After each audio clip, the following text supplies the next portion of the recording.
On va parler donc de décision. Amen. Et on va se lever, si vous voulez bien. On va lire dans Samuel, dans le livre de Samuel.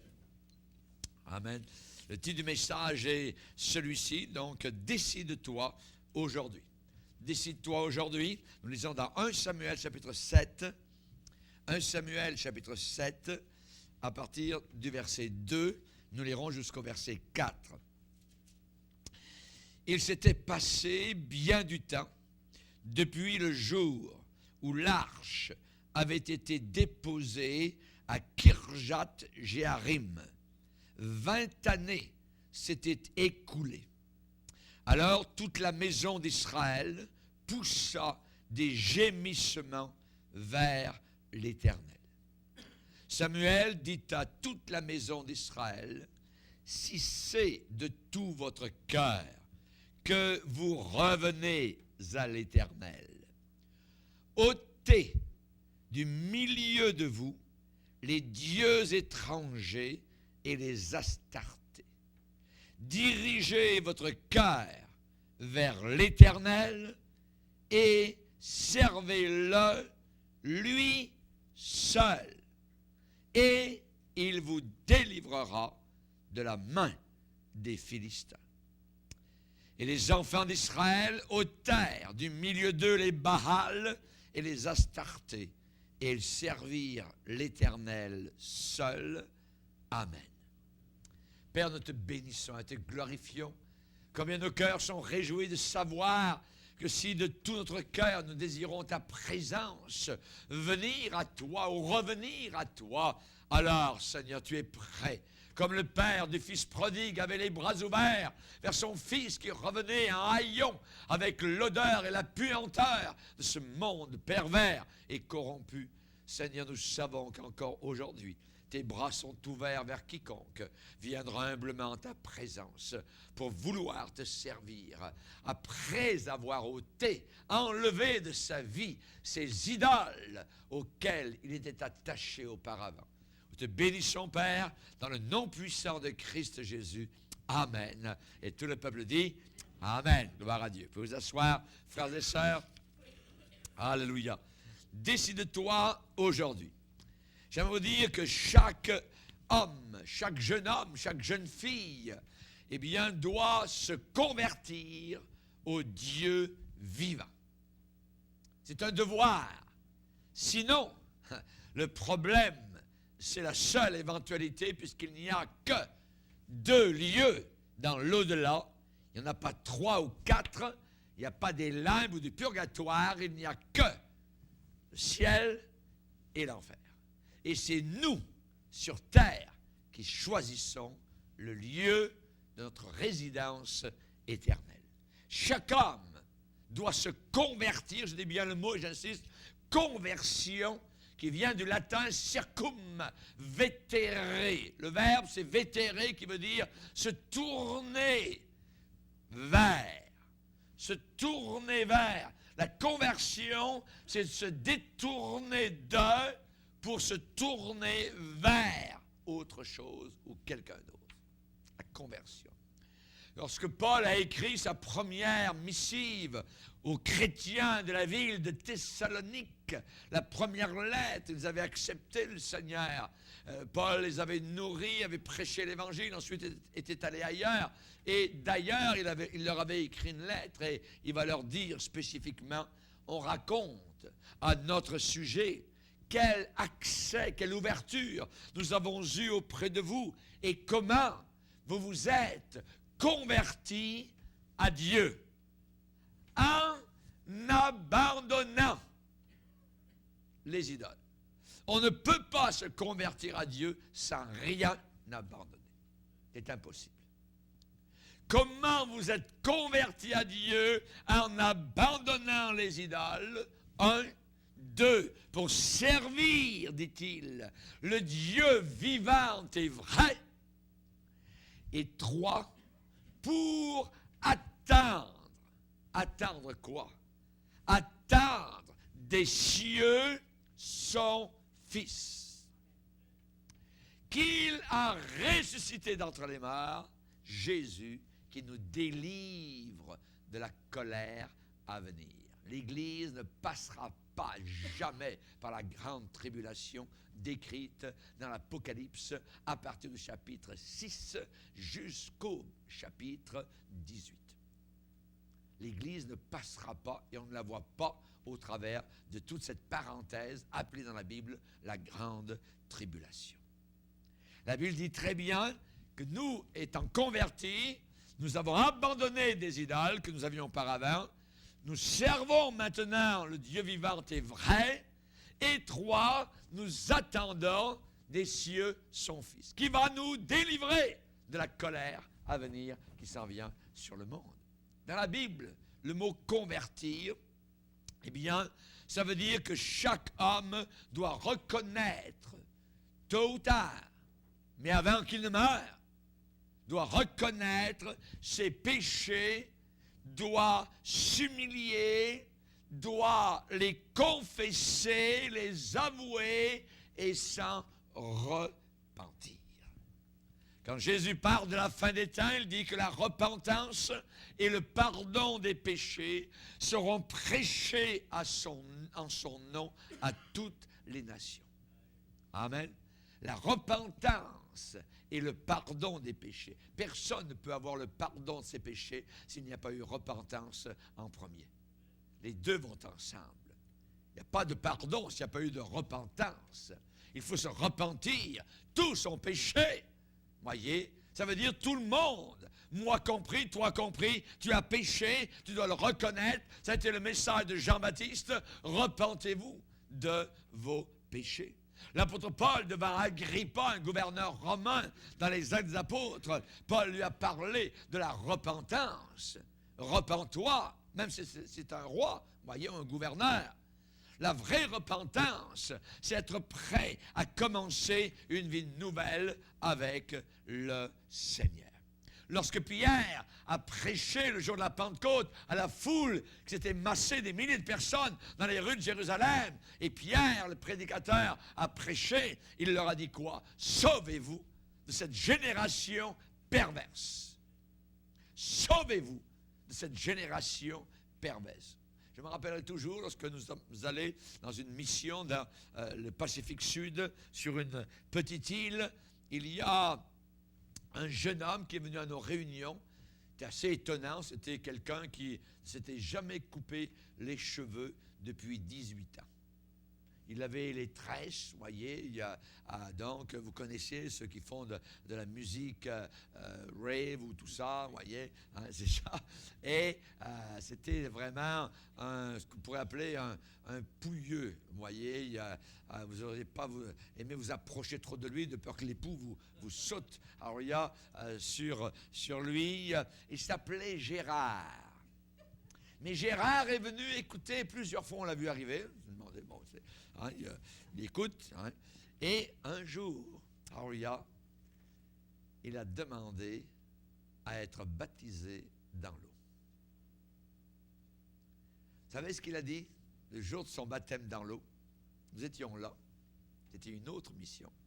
Nous sommes revenus dans le même endroit. Il y avait un baptême. Et Gérard s'est fait baptiser dans l'eau. Il a dit, je regrette tout ce que j'ai fait devant la foule qui était là. Il a dit, c'est moi qui ai introduit la drogue, le premier, dans notre île. J'ai fait beaucoup de mal. Et cette drogue a amené beaucoup de problèmes et de difficultés dans beaucoup de familles et parmi beaucoup de jeunes gens et de jeunes filles. Combien je regrette. Il dit, lorsque le pasteur Bourgier a prêché à une certaine mission, j'ai été convaincu et je suis reparti dans l'obscurité de ma petite maison, dans mon île. Et je ne pouvais pas dormir. Et à 2 heures du matin, le Seigneur m'a posé une question précise. Qu'attends-tu? Qu'attends-tu? Qu'est-ce que tu attends? Il dit, là, à 2 heures du matin, j'ai écrasé devant Dieu et j'ai demandé pardon au Seigneur de tous mes péchés. Il avait la tête rasée. Il était complètement différent. Les tresses de 18 ans avaient brûlé quelque part ou jeté je ne sais pas où, voyez. il était totalement changé, transformé, un homme lavé dans le sang de Jésus-Christ. Amen. Que Dieu soit béni. Pierre l'a dit dans la Pentecôte, sauvez-vous de cette génération perverse. Perverse. Pour se convertir, il faut venir à la croix. Il y a un seul endroit. Il n'y en a pas deux. On ne se convertit pas, je dirais, à la Mecque ou à Lourdes, hein, ou à Bénarès, ou dans le Gange, ou à je ne sais pas, ou à Sainte-Anne de ce que vous voulez, ou Saint-Paul de ceci, ou quoi que ce soit. Non, c'est à la croix du Calvaire. C'est à la croix de Jésus-Christ qu'il faut venir. Il faut se laisser purifier de tous nos péchés par le seul moyen qui est capable, je dirais, de décoller les scories, la pourriture, le cancer de notre vie, le sang d'un homme qui était Dieu. Seulement son sang à lui peut nous purifier. La Bible est claire, le sang de Jésus-Christ nous purifie de quelque péché. Non, de tout péché. De tout péché. Alléluia. Celui qui s'est vraiment repenti n'accuse plus les autres. C'est terminé. Notre frère qui s'est levé ce soir, qui a dit « J'étais tant d'années dans la boisson », il n'a pas dit « Bien, c'est la faute de mes parents, c'est la faute de la société, c'est la faute de ceci. » Non, non. Il dit « J'étais un pécheur. C'est ma faute, c'est moi, j'ai fait de la prison. » Et priez Dieu. Celui qui s'est vraiment repenti n'accuse pas les autres. Celui qui s'est vraiment repenti ne met pas la faute sur d'autres personnes. Il n'est pas comme Adam, qui, pointé du doigt par l'Éternel, a dit, c'est pas ma faute, c'est la faute de ma femme. C'est pas moi. Dieu vient vers la femme dit, c'est pas ma faute, c'est la faute du diable. Vous voyez? Pauvre diable, que de choses lui ont été mises sur son dos. C'est pas le diable, c'est moi, quand je pêche, que je sais ce que je fais, les deux yeux ouverts. Vous voyez? On sait ce qu'on fait. Quand on se vautre quelque part dans le péché, on le sait où on est, qu'est-ce qu'on est en train de faire, qu'est-ce qu'on est en train d'accomplir et qui déplaît totalement au Seigneur.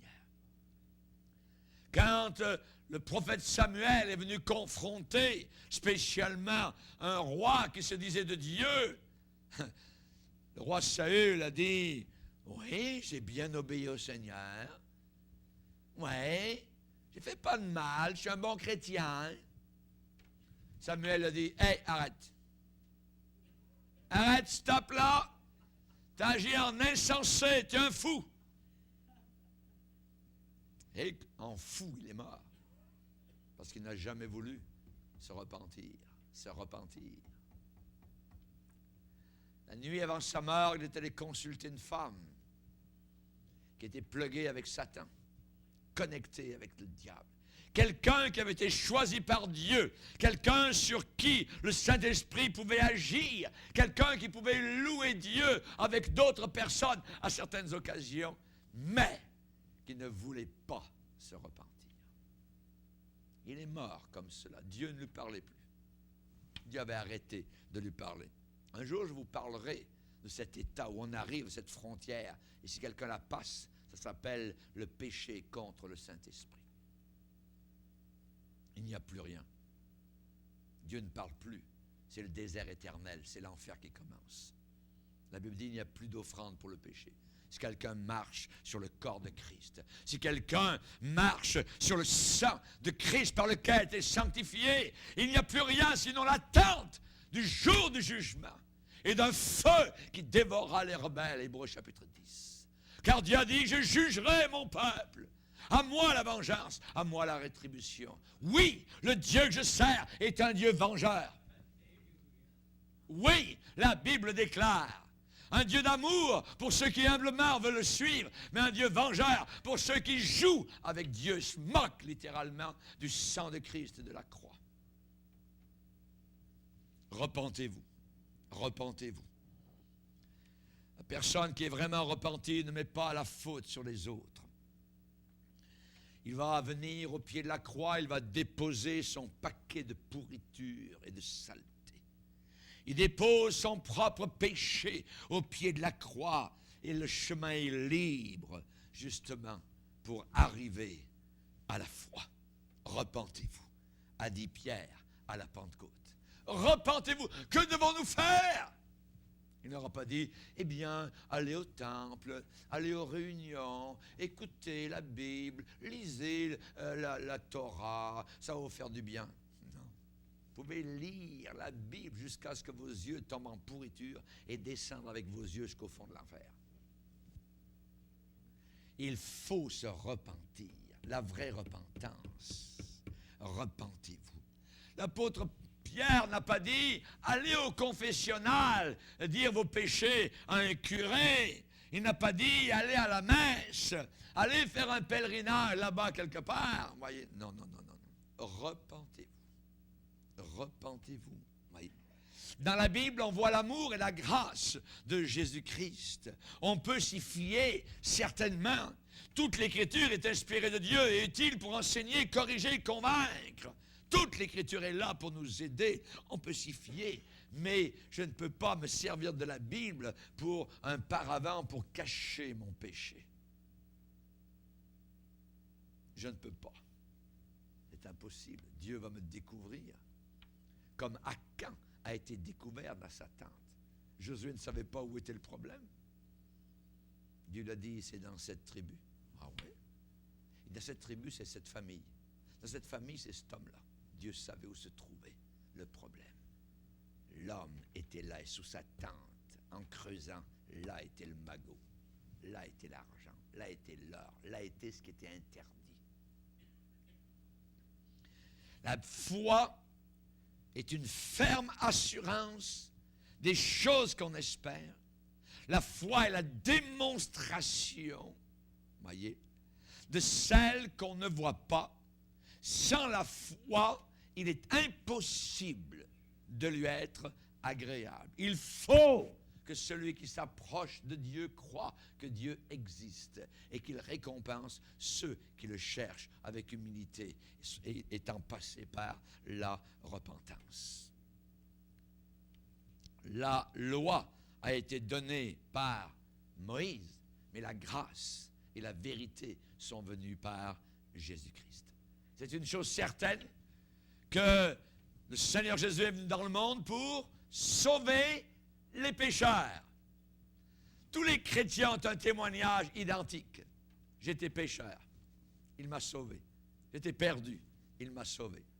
Aucun chrétien ne va dire, ben quand j'étais petit, j'ai prié, j'ai toujours prié toute ma vie, puis Dieu va m'accepter au ciel. Non, il est fort possible que les portes du ciel soient fermées, on n'est pas sauvé par la prière. On n'est pas sauvé par la lecture de la Bible. On n'est pas sauvé par nos bonnes œuvres. Il n'y a pas très longtemps, une dame m'a dit, mais monsieur, il y a du bon dans toutes les religions. Ah! Non. J'ai dit, non, vous ne connaissez pas. J'ai dit, si aujourd'hui vous veniez à mourir et que le Seigneur vous pose la question, pour quelle raison devrais-je vous accepter dans mon ciel? Que répondriez-vous? Elle m'a regardé un peu, ça dit, je suis une créature de Dieu, Dieu, je lui parle, c'est pas ça du tout. J'ai dit, madame, la porte sera fermée. La porte sera fermée. Elle dit, ah, vous croyez? Elle s'est assise. Elle dit, c'est pas possible.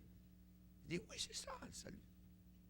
Combien de personnes sont avec un esprit de religion dans nos églises, assises là, sans être passées par le salut. Ils ne sont pas capables non plus d'expliquer aux autres. Ils ne sont pas capables d'expliquer le salut aux autres. Ils sont là, ils vont parler du Seigneur, ainsi de suite, la Bible, mais eux-mêmes ne sont pas passés par la nouvelle naissance. Il y avait un prédicateur qui s'appelait John Wesley, qui était parti même missionnaire d'Angleterre, missionnaire chez les Indiens d'Amérique, pour leur parler de l'Évangile, et lui-même va déclarer, j'étais pas sauvé, j'étais perdu. Quand il est revenu de son missionnarat, de son temps de mission aux États-Unis, il a pris un bateau et pour revenir en Angleterre, une immense tempête. Tempête inimaginable, le bateau montait, descendait, tout ça. Il avait peur. Oh! Il avait peur de mourir. Et sur le même bateau, il y avait d'autres vrais chrétiens qui étaient là et qui étaient en paix, qui étaient souriants, qui étaient, si le Seigneur vient nous chercher maintenant, c'est pas grave. Le missionnaire avait une frousse inimaginable, une peur de la mort. Même s'il avait supposément parlé de l'Évangile, quoi que ce soit, aux années d'Amérique, il n'était pas sauvé. Il l'a été plus tard, et il le raconte. Il le raconte comment le Seigneur l'a sauvé, l'a convaincu de son propre péché personnel. Chers amis, Jésus-Christ est mort pour nos péchés. Et je vais en parler à la radio, justement. Je vais réexpliquer le salut. Vous le verrez dans le mois de mars sur les émissions. Si nous sommes sauvés parce que nous prions, si nous sommes sauvés parce que nous lisons la Bible, si nous sommes sauvés parce que nous ne sommes pas si pires que ça, on se compare à l'autre, là, c'est de suite, puis je connais la Bible, Jésus, puis tout ça, puis on se balade au travers de ce livre-là, tout ça, ben, Dieu va m'accepter au ciel? Non. Non. Je pose la question. À quoi ça sert alors, la mort de Jésus? Pourquoi est-il mort? Mort pourquoi? Si je peux, par mes propres bonnes œuvres, par mes prières, par ma lecture de la Bible, par mon observation de réunions ou de rituels religieux, voyez, ou de fêtes chrétiennes ou quoi que ce soit, si je peux me sauver par cela, ce que je fais, répondez-moi. Pourquoi Jésus est-il mort? Il est mort pour rien. Vous pouvez le mettre de côté. Enlever la croix, décrocher ça ne sert à rien. Ça ne sert à rien. Parce que la croix, c'est le seul moyen. Il y a juste ça. Et la croix me condamne. Il y a du sang. Il y a une boucherie qui a lieu. Et ça me dit, c'est pour toi. C'est parce que c'est le prix qui devait être payé pour te sauver de l'enfer éternel. Alléluia! Gloire au Seigneur. Car Dieu a tellement aimé le monde qu'il a donné son Fils unique pour que quiconque croit en lui soit sauvé, ne périsse pas dans l'enfer éternel, mais par le sang, par le prix payé, par le sacrifice, par l'agneau sans défaut, offert à ma place, alors je peux être sauvé. Amen. N'importe qui peut arriver dans un lieu religieux, lever les mains en l'air, chanter des cantiques, je t'aime Seigneur, peut-être n'importe qui, un païen. On a vu des païens entrer pour la première fois, c'est merveilleux. Il y a un an, on a vu une païenne dans un endroit. Elle est venue à 2 réunions. Alors, hier, c'est moi qui est en train de prêcher à Montréal. Et elle était toute contente. Elle chantait tout ça, mais elle n'a jamais accepté le Seigneur. Elle n'a jamais accepté le Seigneur. Voyez? Ce n'est pas une histoire de chanter des cantiques. Ce n'est pas une histoire même d'entendre la lecture de la parole de Dieu. Il faut se repentir. Il faut se repentir de nos péchés. Alléluia! Décide-toi aujourd'hui. Décide-toi aujourd'hui. Jésus est ressuscité d'entre les morts pour nous donner une vie nouvelle. Jésus-Christ seul donne la vraie paix intérieure. Il est le prince de la paix. La Bible dit qu'il n'y a pas de paix pour les méchants. Le méchant, c'est celui qui mène sa vie comme il veut. Il est religieux, mais les fruits qu'il porte sont des fruits de péché. C'est des fruits de rébellion. Vous reconnaîtrez un arbre à ses fruits. C'est tout. Un pécheur ne peut pas porter des fruits d'un chrétien. C'est impossible. La Bible dit que Jésus n'avait ni beauté ni éclat pour attirer nos regards. Son aspect n'avait rien pour nous plaire. Il était méprisé, voyez, ridiculisé. Mais quand on est sauvé, quand on s'identifie à cet homme méprisé, eh bien le Saint-Esprit rend témoignage à notre esprit que nous sommes enfants de Dieu. Alléluia! La dame qui m'a dit, mais si Dieu me demandait d'entrer dans sa présence ce soir, pour quelle raison dois-je t'accepter? Ben, je suis une de tes créatures, puis je t'aime bien, Seigneur. Non, c'est pas ça. C'est pas ça. Nous sommes des pécheurs. Et il y a un sauveur qui est venu pour nous sauver. C'est le seul moyen. C'est la seule porte d'entrée. Jésus dit, je suis la porte. Je suis la porte. Gloire au Seigneur. Celui qui n'a pas l'assurance de son salut n'est pas encore sauvé. Celui qui n'a pas l'assurance de son salut n'est pas encore sauvé. Sur la terre, il n'y a que des sauvés et des perdus, c'est tout. Et tant qu'on n'est pas sauvé, on est perdu. Même si on entend l'Évangile, même si on connaît, même si on sait ce qu'on doit faire, si je n'ai pas fait le pas. Du temps de Noé, les gens pouvaient venir vers Noé, l'entendre prêcher. Hey, mon rigolo, tu repasseras, tout ça. Voyez, ils pouvaient même monter sur, je dirais, la petite planche qu'il y avait pour entrer par la petite porte. Et dire à Noé à l'intérieur, hey Noé, là-bas, à l'intérieur, ça, mon œil, qu'est-ce que ça doit faire là-bas? Ça, jamais il va arriver. Voyez?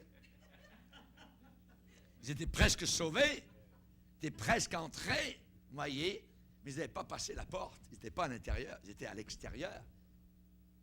Et être à l'extérieur, c'est être perdu. Ils ont tous été perdus, physiquement et spirituellement.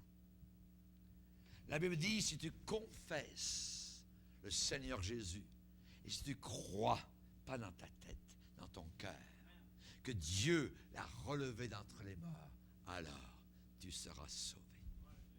Alléluia. Sauvé. Merci Seigneur. Le grand théologien Nicodème, connu dans toute la région de Jérusalem, Jésus lui a dit, je te le dis, si un homme ne naît pas de nouveau, il ne peut pas voir le royaume de Dieu. Il ne peut pas, il n'a aucune puissance s'il n'est pas né de nouveau. L'apôtre Paul était religieux, certainement. Il lisait la Bible tous les jours, il l'enseignait, il la connaissait, il connaissait tout cela. Mais quand Jésus l'a confronté, le Seigneur lui a dit, il serait bien dur de regimber contre les aiguillons. Une expression pour dire, tu te rebelles contre moi, tu résistes, tu dis des prières, tu fais toutes sortes d'aumônes, d'enseignements religieux, mais tu n'es pas sauvé, tu te rebelles contre moi. Luther était un théologien catholique. Il se flagellait presque dans sa cellule de moine. Il priait, il lisait la Bible, il enseignait, c'était un grand théologien catholique. Mais il criait comme Paul, qui me délivrera de ce corps de mort? Et il a été délivré. Le jour où la lumière est venue du salut sans aucune œuvre à accomplir, à rien faire. Il a remis son âme entre les mains du Sauveur Jésus-Christ. Et nous pouvons dire, quand on est sauvé, sur une vie que je n'ai pas vécue, sur une mort que je n'ai pas souffert, j'ai placé toute mon éternité. Alléluia. C'est comme ça qu'on part de cette terre, nous les chrétiens, dans un abandon total. J'ai vu des gens religieux sur le point de mourir. J'ai vu une dame qui était allongée sur son lit avec un crucifix et elle serrait ce morceau de fer. Ses mains étaient crispées sur ce crucifix. Son salut était là-dessus. Oui. Pauvre dame. Pauvre dame. Elle ne connaissait pas le salut. Mon épouse était dans un hôpital un jour où elle était malade. Et durant toute une nuit, elle a entendu une dame crier. Toute la nuit. Elle n'était pas sauvée. Une dame qui avait des médailles tout autour du cou, remplies. Et elle criait, elle avait peur de mourir. Et elle est morte comme cela durant la nuit. Quand sa voix s'est éteinte, elle était rendue de l'autre côté, sans aucune espérance. La religion ne vous amène aucune espérance.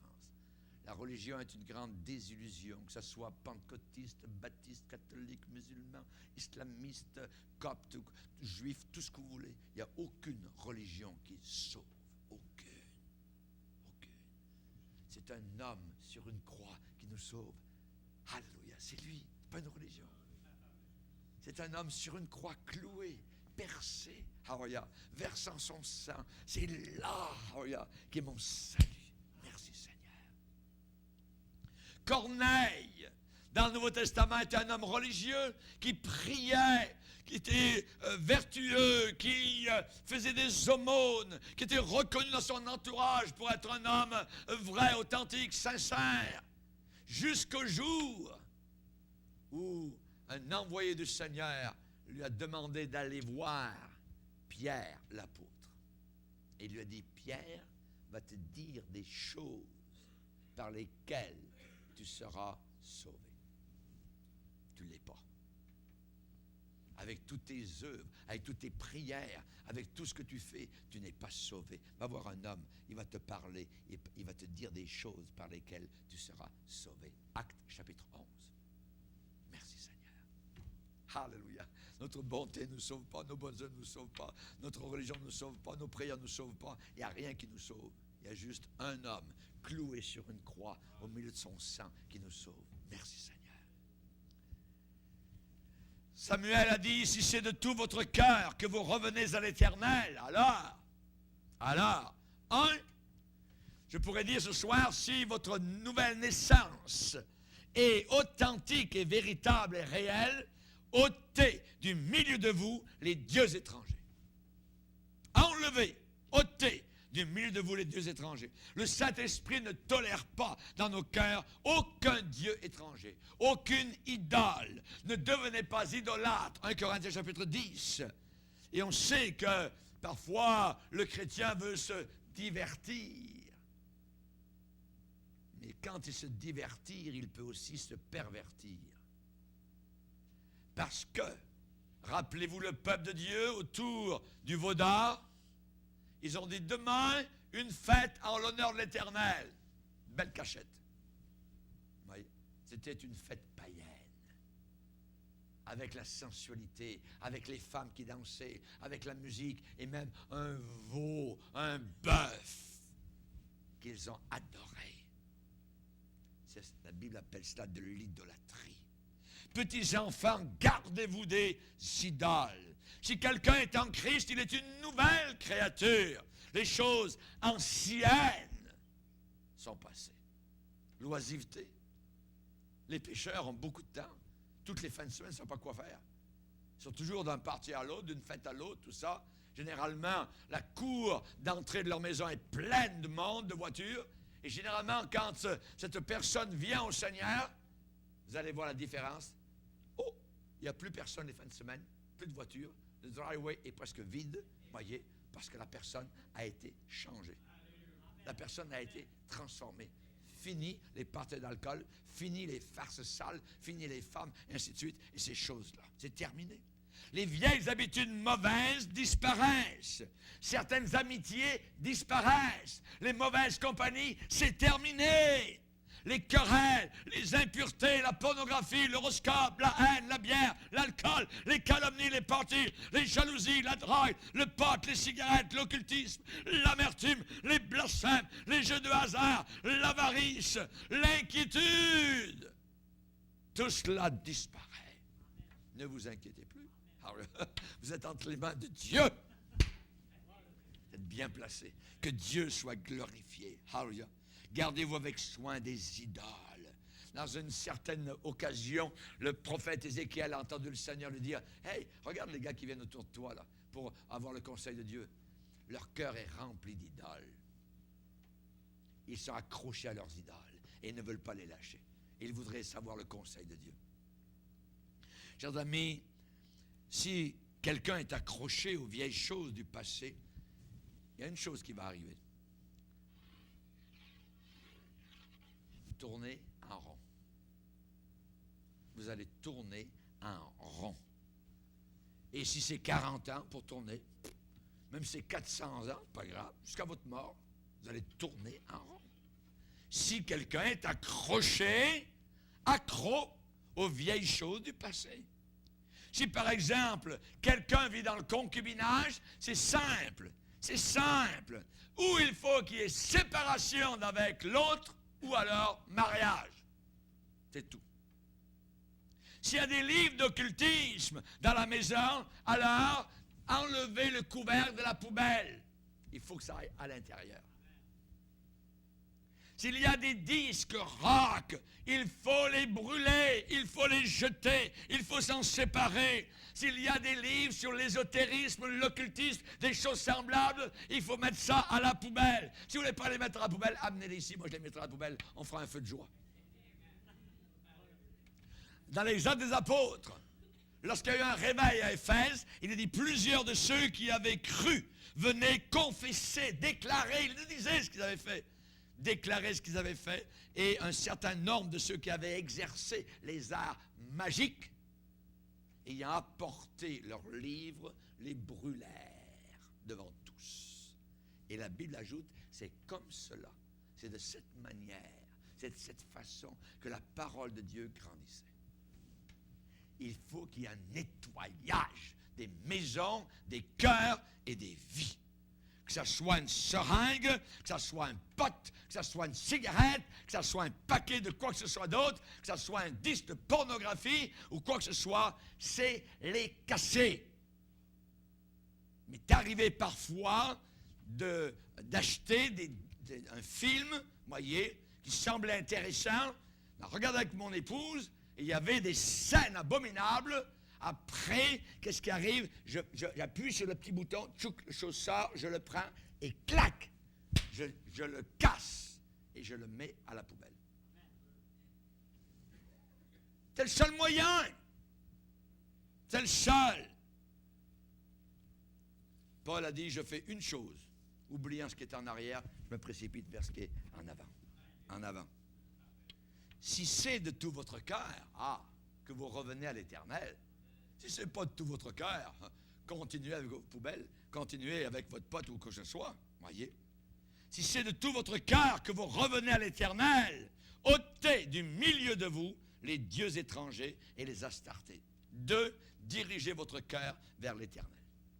Garde ton cœur plus que toute autre chose, parce que de lui vient les sources de la vie. Dans le monde, il peut y avoir de très grandes divisions. On peut diviser le monde avec les riches et les pauvres. Ceux qui sont éduqués, ceux qui ne sont pas éduqués. La parole de Dieu va dissocier, elle, de façon différente. La parole de Dieu va séparer la lumière d'avec les ténèbres. Va séparer les croyants d'avec les incroyants. Va diviser les perdus d'avec les sauvés. Va diviser les boucs d'avec les brebis. Va diviser bientôt l'ivraie d'avec le bon grain. Dieu connaît tout. S'il y a une décision authentique pour Jésus, il faut qu'il y ait une séparation visible d'avec le monde, de ses convoitises, de ses plaisirs, de ses modes, son modus operandi. Nous ne sommes plus de ce monde. Alléluia. Jésus a dit, je ne te prie pas de les enlever du monde, mais de les préserver du monde, les préserver du mal. Amen. Nous sommes devenus lumière. Jésus a dit, vous êtes lumière. Vous êtes la lumière dans le monde. Mais si votre lumière est ténèbre, combien seront grandes ces ténèbres? Nous sommes devenus sel de la terre. Essayez de manger une poignée de sel. Vous allez au robinet, ça ne prend pas de temps. Oui. Nous sommes le sel. Si nous sommes bien salés, alors normalement, ils devraient venir au robinet. Les autres. Vous êtes désaltérés. C'est nous qui donnons le goût. Amen. Mais il faut avoir un bon témoignage. Il faut nous-mêmes être passés par la repentance. Nous-mêmes avoir été délivrés. Je suis la lumière du monde. Celui qui me suit ne marchera pas dans les ténèbres, mais il aura la lumière de la vie. Est-ce que tu sers le Seigneur dans ce monde méchant?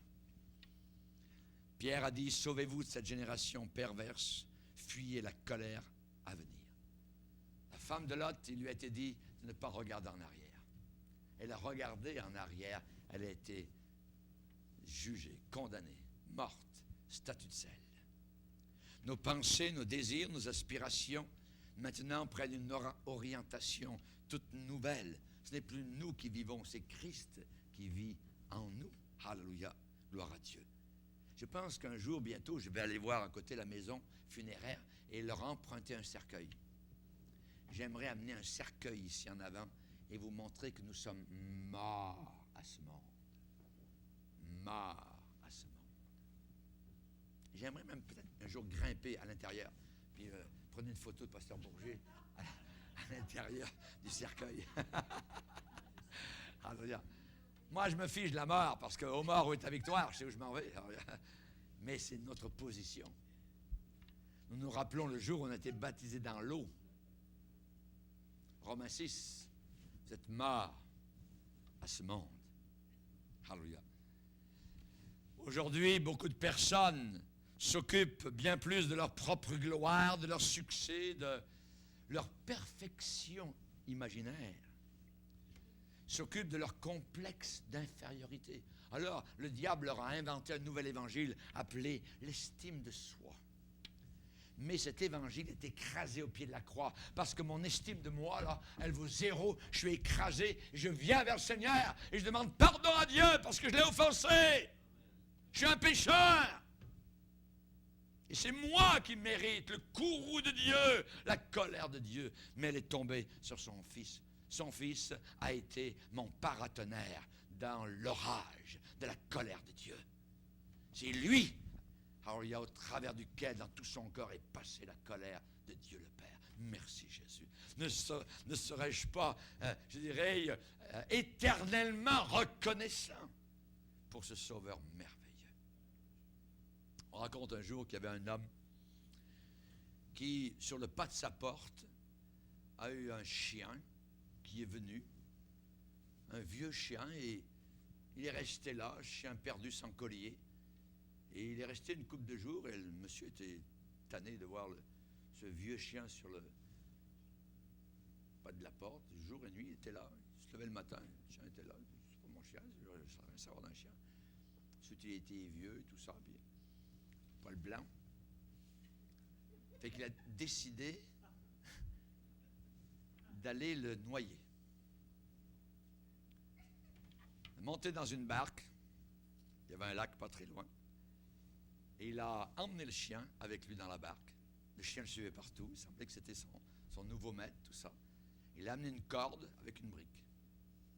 Il a dit, mon chien, tu vas voir, ce ne sera pas long, hein, tu ne me tanneras plus, tu ne me fatigueras plus, ça va être terminé.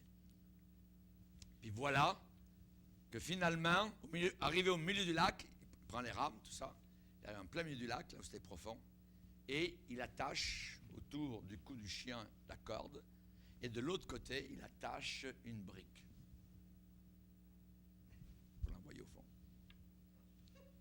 Et boum, il envoie le chien par-dessus bord, mais hélas, la brique n'était pas assez lourde. Et le chien tirait la brique. Et il nageait. Et il n'allait pas vers le fond. Le monsieur prend la rame et tape sur le chien. Mais en tapant sur le chien, il tombe dans l'eau. Et le chien voit le monsieur qui est dans l'eau et qui est en train de périr. Et ce vieux chien, avec sa gueule, prend la chemise du monsieur et le tire jusque sur le rivage avec la corde, avec la pierre et avec le monsieur. Il arrive un peu plus loin, le monsieur sent qu'il a pied mouillé. Il s'en va vers le rivage.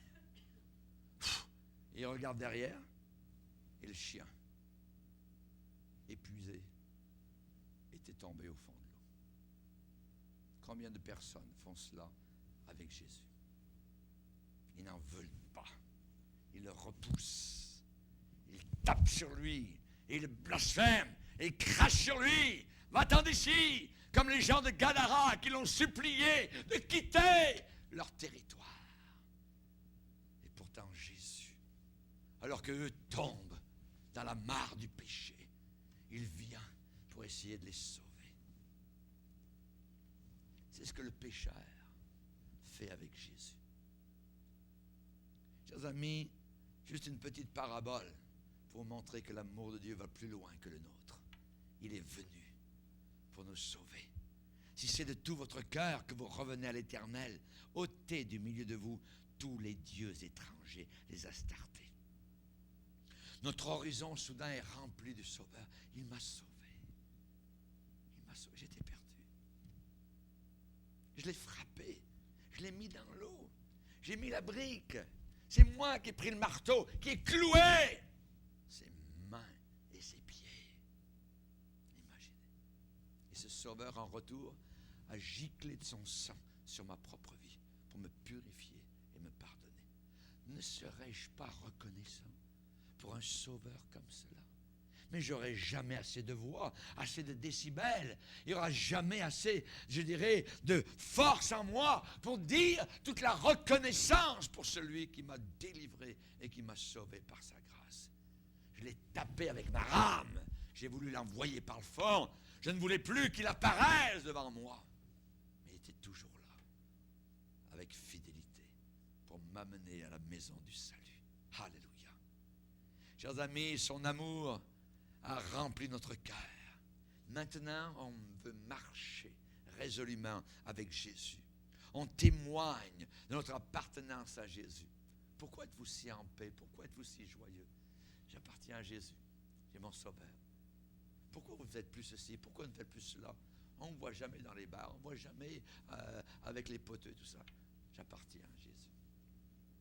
Heureux l'homme qui ne s'arrête pas sur la voie des pécheurs, qui ne s'assied pas en compagnie des moqueurs, des moqueurs. Servez-le, et lui seul, et lui seul, et lui seul. Servez le Seigneur. C'est facile. À 21 ans, j'ai connu le Seigneur, je dis, pouf, parfait, c'est ça. Je m'enligne là-dedans jusqu'à ma mort, c'est parfait. Servez-le lui seul. Suivre le chemin de l'agneau de Jésus. Alléluia. C'est le chemin de la croix. C'est pas le chemin de la gloire. C'est pas le chemin du succès. C'est un succès différent. Le succès selon Jésus-Christ. La croix, après la gloire. Oh, il y aura des moqueurs sur notre chemin. Oh, certains. À Athènes, on voit l'apôtre Paul. Paul, tu repasseras que les morts ressuscitent. On voit Jérémie qui a été moqué. On voit Noé comme ils sont moqués de lui. Voyez, Jérémie a dit, chaque jour, je suis un objet de raillerie. Tout le monde se moque de moi. Dirigez votre cœur vers l'Éternel. Servez-le lui seul. Et il vous délivrera. Il vous délivrera. Dieu nous délivre vraiment de nos détresses actuelles. Détresse éternelle. Il nous en délivre. Il nous délivre de nos difficultés. Il nous délivre de la peur de la mort. Il nous délivre des afflictions, de la crainte de l'avenir. Il nous délivre de l'emprise de Satan, de l'emprise des démons. Il nous délivre de la peur de la mort, nous délivre de la maladie. Il rend la vue aux aveugles. Il fait marcher ceux qui sont paralysés. Alléluia. Rien n'est impossible à notre Dieu. La première promesse de guérison, nous l'avons dans les premiers livres de la Bible, dans la Genèse, où le Seigneur a déclaré, et il dit, si tu écoutes attentivement, j'aime le mot attentivement, si tu écoutes attentivement la voix de ton Dieu, si tu fais ce qui est droit à ses yeux, pas au tien, à ses yeux, si tu prêtes l'oreille à ses commandements, je ne te frapperai d'aucune des maladies dont j'ai frappé les Égyptiens, car je suis l'Éternel qui te guérit. Amen. Baissons nos têtes et prions le Seigneur.